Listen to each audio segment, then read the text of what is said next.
It's time for QB1 with Crissy Froyd, and we're talking about the Pittsburgh Steelers and Mitch Trubisky. And Crissy, just give us kind of an overview of what you expect from Trubisky heading into this season, the quarterback competition that we've kind of seen play out up to this point. Yeah, he has a chance to be the quarterback with the most benefit out of this kind of offseason quarterback carousel that we've been on, because he is projected to be the starter. I think that he obviously didn't have the greatest time with the Bears, and then when he was serving as the backup to Josh Allen, barely saw any time on the field. But it's going to come down to, for the long term at least, is he better than Kenny Pickett? And I think that the answer to that is no. But at least for the short term, I think that there's a very real chance that Kenny Pickett could be the one holding the clipboard, and that Mitch Trubisky kind of goes out there and at least has this one season there as a starter. What are his strengths and weaknesses, in your opinion?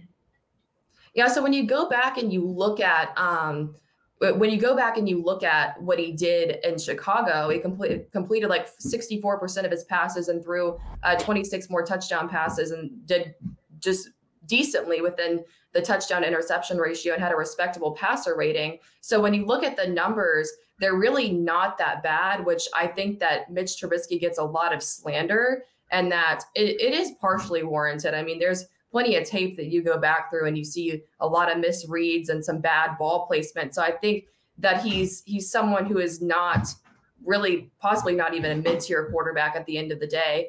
But I do think that there's a lot of praise that's just been had for him as a person and intangibles. He gets a lot of really good public feedback from coaches, just in his grit and his desire to get out there and do well. So I do think that unless he experiences some major improvement, this is a quarterback that's probably a career backup. But I do think that this could be the season that he kind of does get a chance to get out there and has a chance to prove himself and maybe turn a new leaf.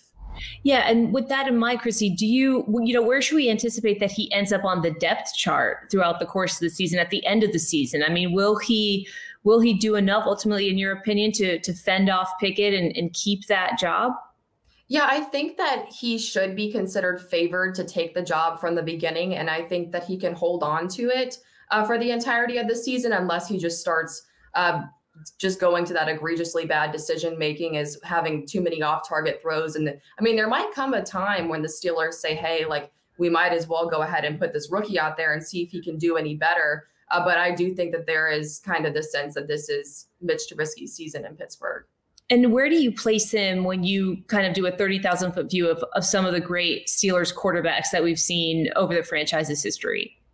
Well, when we look at recent history, especially dating back to, I'd say, somewhere around 2005-ish, this is one of the better options they've had. I mean, you think about Mason Rudolph and kind of some of the guys that they've been through, guys that are no longer there and guys that might get cut ahead of the season at the position.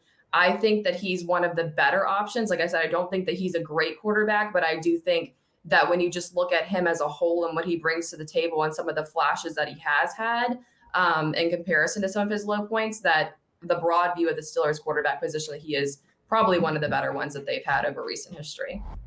He's got a lot to prove. I know those shoes have been filled for a really long time, obviously, but interesting to hear you note that over the course of the Steelers' history, he's maybe one of the better options that they've had. We'll see how it all shakes out. QB1 with Crissy Froyd. Crissy, thanks.